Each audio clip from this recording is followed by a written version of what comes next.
ticking.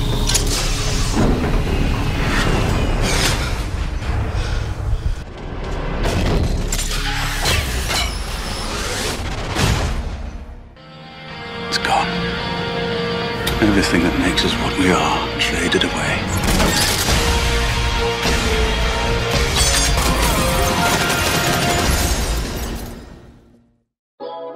Assalamualaikum warahmatullahi wabarakatuh. Selamat pagi, siang, sore, dan malam teman-teman semua.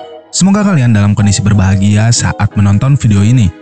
Balik lagi sama saya Mamang Capruk yang masih setia ngerangkum alur cerita dari film-film keren dan kece di dunia permusikan. Loh, oke lah, tanpa berlama-lama lagi, kali ini saya akan membahas alur dari cerita film yang sudah cukup lawas namun tetap beradrenalin buat kalian tonton dan memiliki alur cerita yang tidak pasaran. Film kali ini berjudul Equilibrium, di mana di film ini akan ada banyak adegan pertarungan jarak dekat seperti layaknya di film John Wick atau yang baru kemarin saya bahas si Bukan Papa Biasa. Daripada penasaran, langsung aja deh kalau gitu kita masuk ke alur cerita filmnya.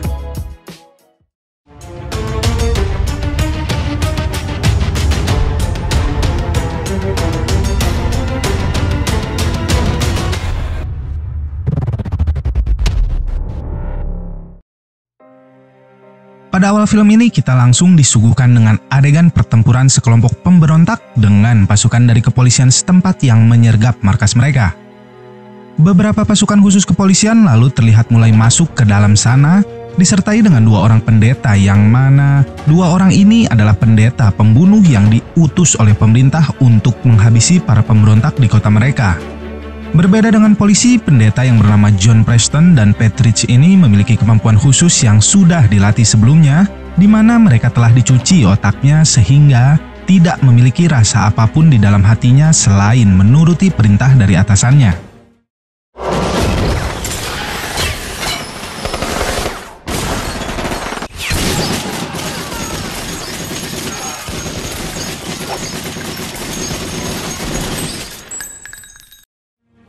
John yang telah membantai habis para pemberontak itu kemudian mencari dan berhasil menemukan tumpukan lukisan yang mana itu adalah lukisan asli yang bernilai miliaran. Namun dengan santai, doi malah membakarnya.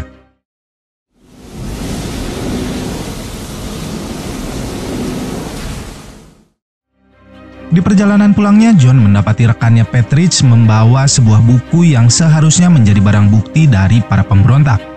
Patrick di sini bersikeras untuk membawa buku tersebut bersamanya dibanding mengikuti saran dari John untuk memberikannya kepada divisi barang bukti. Mereka berdua akhirnya tiba di pusat kota, di mana di sini terlihat sedang diadakan cuci otak massal yang rutin diadakan bagi para penduduk kota.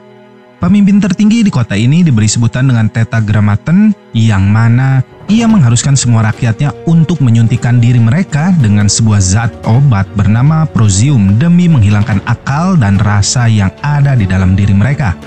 Di mana kandungan di dalam zat ini sendiri bertujuan untuk mengurangi tingkat emosional yang ada di dalam diri manusia demi menciptakan dunia yang damai. Dan itulah mengapa pemerintah berusaha menghancurkan semua jenis benda yang bisa menimbulkan kembali rasa yang telah hilang dari hati mereka.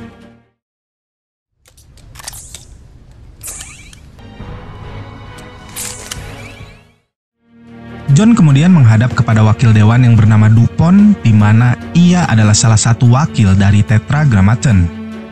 Dupont di sini kemudian menanyai John yang diduganya memiliki perasaan di dalam hatinya. Sedikit informasi, John juga memiliki dua orang anak dan seorang istri yang telah tewas dibakar 4 tahun yang lalu dikarenakan melanggar aturan dalam memiliki perasaan. Setelahnya, John yang juga memiliki kecurigaan kepada rekannya kemudian pergi ke tempat penyimpanan barang bukti untuk mencari buku yang sebelumnya dibawa oleh Petrich. Terkejut akan jawaban dari sang penjaga perpustakaan di sana yang mengatakan bahwa rekannya belum memasukkan barang bukti apapun selama 1 minggu, dan itu membuat John makin yakin atas kecurigaannya. John akhirnya mendapati sosok rekannya itu sedang membaca buku yang seharusnya menjadi barang bukti di dalam sebuah bangunan yang telah porak-poranda.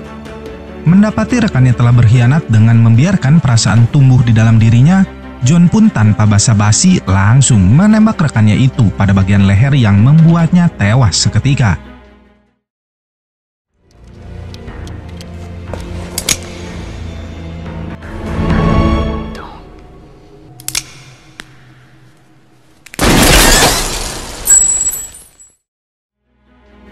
sini John memiliki rekan baru yang bernama Brent alias Bobby, di mana Bobby adalah seorang junior yang kagum akan sosok dari John selaku sang senior.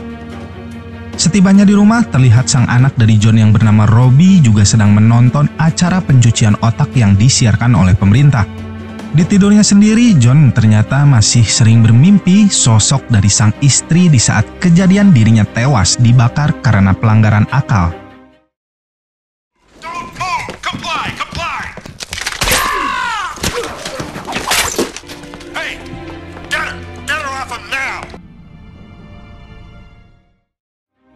Dan di keesokan paginya saat John baru selesai cumuk di kamar mandi, tanpa sengaja ia menjatuhkan dan memecahkan botol obat Prozium miliknya dan hal tersebut dipergoki oleh sang anak. Di sini Robbie menyuruh sang ayah untuk melaporkan hal tersebut ke Equilibrium dan meminta penggantinya di sana. Setibanya di Equilibrium, John mendapati tempat tersebut ditutup sementara dikarenakan adanya kegiatan teroris di dalamnya. Bobby yang baru tiba di sana pun kemudian langsung mengajak John pergi ke suatu tempat. Bobby ternyata di sini mengajak John untuk menangkap salah seorang wanita bernama Mary O'Brien yang telah melanggar protokol kesehatan dengan tidak menggunakan zat Prozium selama beberapa waktu. Di rumah ini John kembali menemukan sebuah ruangan rahasia yang dimana di dalam ruangan tersebut berisikan parabot yang bisa membangkitkan perasaan dari orang yang melihat ataupun menyentuhnya.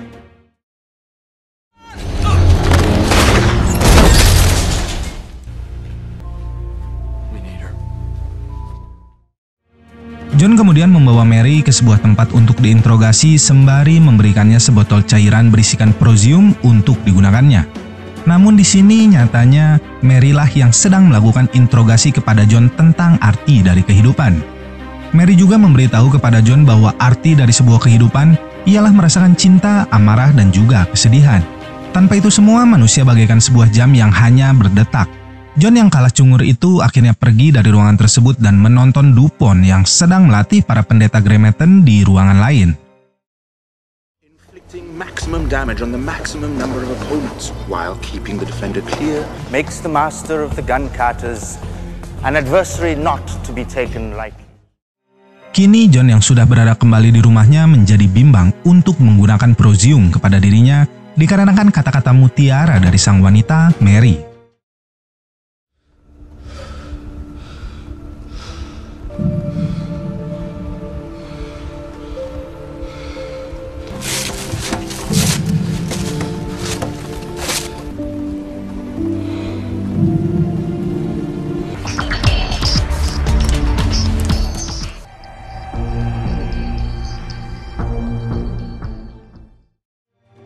John yang kali ini mulai merasakan perasaan kembali di dalam dirinya pun berangkat ke kantornya dengan berpura-pura cuek seperti biasanya.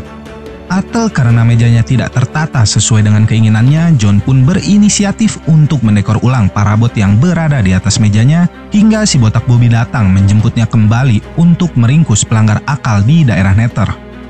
Setibanya mereka berdua di Nether, terlihat pasukan kepolisian setempat sedang menembaki para pemberontak bersenjata yang berusaha melawan.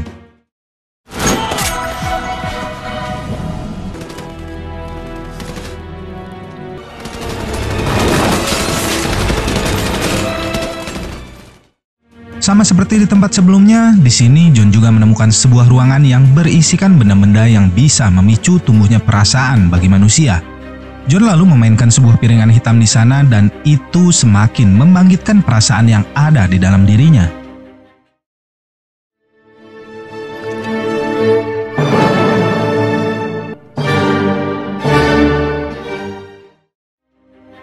Dan hal yang sama terulang di sini, di mana John membawa sebuah buku bersamanya yang seharusnya buku tersebut dijadikan sebagai barang bukti. Dan tiba-tiba salah seorang polisi melaporkan penemuan beberapa ekor anjing di belakang lokasi tersebut. Bobby kemudian menyuruh salah satu dari polisi di sana untuk membunuh anjing-anjing tersebut dengan menembaknya. Namun salah seekor anak anjing berhasil kabur dan berlari tepat ke arah John. John kemudian membawa anjing tersebut dengan alasan untuk diteliti, siapa tahu ada penyakit pada anjing tersebut.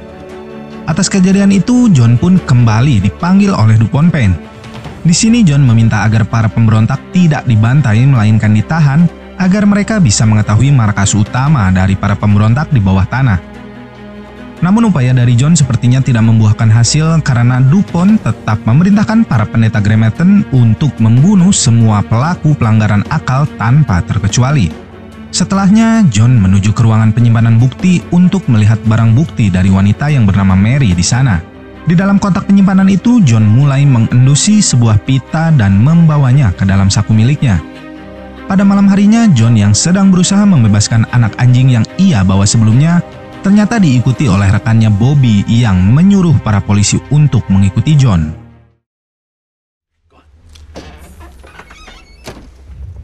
Go!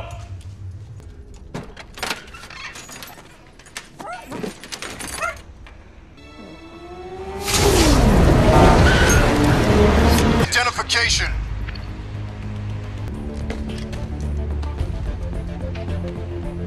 My name is John Preston. I'm the highest-ranking cleric of the Tetragram. Wait. Let's escort you back to the gate. Thanks.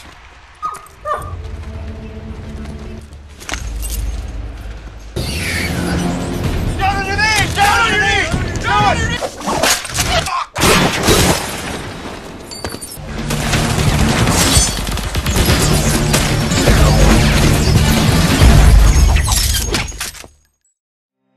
Setelah membantai habis para polisi tadi, John kembali ke rumahnya dan menyimpan obat Prozium miliknya di belakang kaca kamar mandi rumahnya. Beberapa waktu kemudian, John yang sedang berlatih sendirian itu pun dikejutkan dengan kehadiran si Bobby di sana yang menantangnya untuk melakukan pertandingan persahabatan sambil menanyainya tentang peristiwa di malam sebelumnya.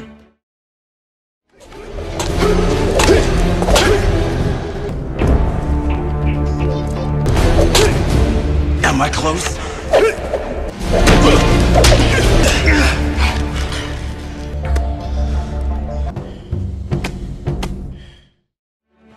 Di keesokan malamnya, John dan Bobby kembali memburu para pemberontak di sebuah gedung tua, diikuti dengan beberapa pasukan dari kepolisian yang membantai mereka.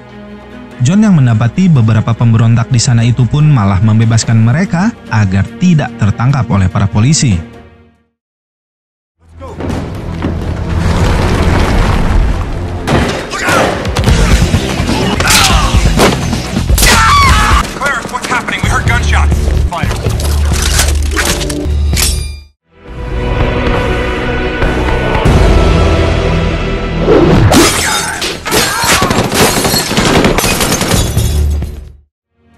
Hingga dirinya tiba di sebuah ruangan di mana si Bobby sudah berada di dalam sana dan siap mengeksekusi para pemberontak yang tadinya berusaha diselamatkan oleh John. Please, use mine.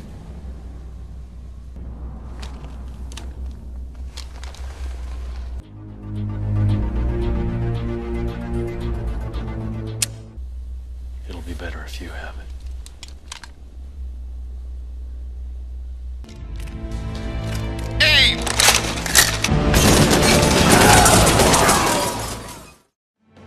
John lalu kembali menghadap kepada DuPont Pen dan mengatakan bahwa dirinya siap menjadi mata-mata untuk mengetahui markas utama dari pemberontak. Dan setelahnya ia mengunjungi jasad dari Petrich dan meminta kepada penjaga di sana untuk membawakan barang pribadi milik mantan rekannya itu. Mendapati sebuah foto mantan rekannya yang sedang bersama dengan Mary, John pun dengan segera kembali menemui wanita itu dan menanyainya tentang hubungan mereka berdua.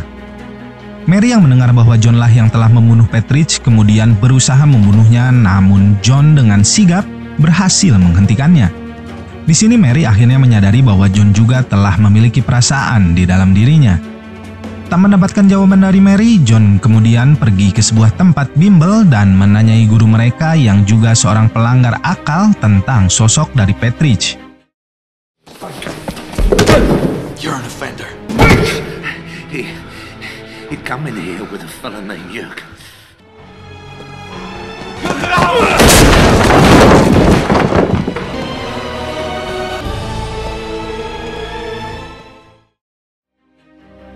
Di ruangan rahasia ini, John telah disambut oleh seorang pria bernama Jurgen yang merupakan pimpinan dari para pemberontak bawah tanah. Jurgen di sini melakukan sebuah tes terkait perasaan dari John untuk memastikan dirinya bukanlah mata-mata yang dikirim oleh pemerintah. John juga mengatakan bahwa Mary, salah satu dari anggota mereka, akan dieksekusi esok hari. Dan demi menghancurkan sistem pemerintahan saat ini, Jurgen menyuruh John untuk membunuh langsung The Father Tetragrammaton. Keesokan harinya, John kembali dipanggil oleh Dupont yang ingin memastikan tentang rumor yang beredar akan diri John. Namun John kembali dapat meyakinkan si Dupont akan loyalitasnya kepada Tetragrammaton. John kemudian kembali ke markas pasukan pemberontak dan memberikan mereka informasi tentang lokasi dari keberadaan Tetragrammaton. Di sini Jurgen kembali meminta kepada John untuk membunuhnya secara langsung agar rencana kubu pemberontak dalam menghancurkan pabrik dari zat prosium bisa mereka lakukan. Tak ingin mengalami rasa kehilangan yang sama saat istrinya dieksekusi, John yang baru usai melakukan technical meeting dengan para pemberontak itu pun kemudian datang untuk menyelamatkan eksekusi dari pembakaran Mary, namun sayangnya semua telah terlambat. You're too late, sir. The time lock is engaged. Fire. In 10 seconds. Turbines. Fire.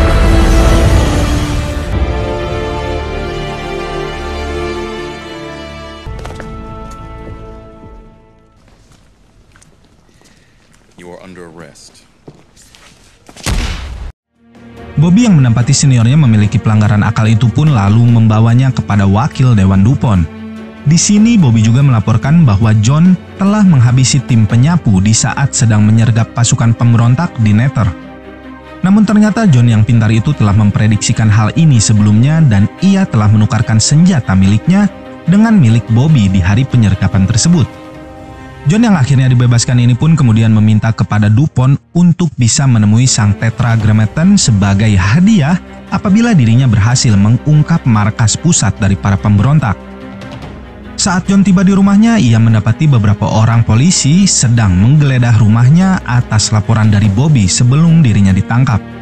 Khawatir zat prosiumnya akan ditemukan oleh para polisi di sana, ia pun segera mengecek dan ternyata sang anak Robbie telah mengamankannya. Robbie di sini ternyata juga telah berhenti menggunakan zat tersebut sejak ia melihat ibunya dihukum mati oleh pemerintah. John kemudian menjalankan rencananya dan menangkap semua para pemberontak di bawah tanah agar dirinya bisa bertemu secara langsung dengan sang father. Namun ternyata di luar perkiraan si John, di sini ia diharuskan mengikuti sebuah tes sebelum bisa bertemu dengan Tetragrammaton. Dan ternyata itu semua hanyalah jebakan yang telah dibuat oleh Dupont bersama dengan si Bobby, di mana Tetragrammaton yang sebenarnya telah tewas bertahun-tahun yang lalu dan di sini Dupont adalah penerus yang telah dipilih oleh Dewan sebagai penggantinya. Kecewa akan hal tersebut, John yang menjadi marah dan mulai menggila di ruangan tersebut. Shit.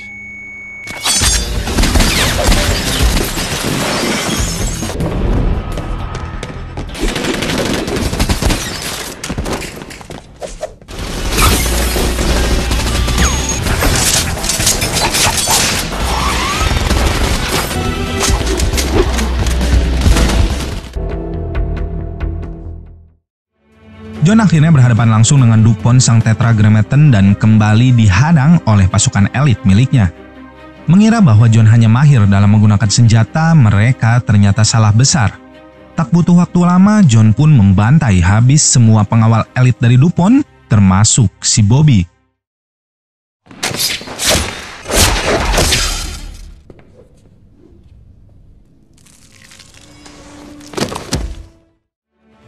Kini tersisa Dupont seorang diri yang ternyata ia juga cukup terlatih seperti halnya John.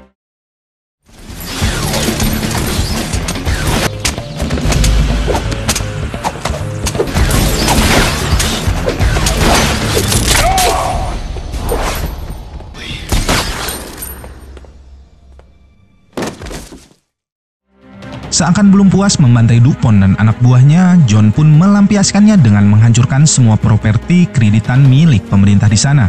Dan di sisi lain, para pasukan pemberontak berhasil menghancurkan pabrik dari zat prosium yang tersebar di kota tersebut.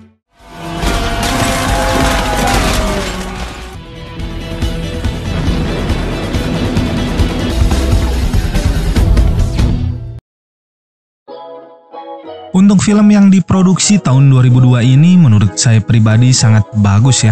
Bagus banget malah. Dari alur cerita dan adegan pertarungannya tidak membosankan buat ditonton. Meskipun ada sedikit plot twist di akhir cerita yang sudah ketebak sih dari pertengahan film, tapi film ini tetap recommended buat ditonton kalian para pencinta film action ya khususnya.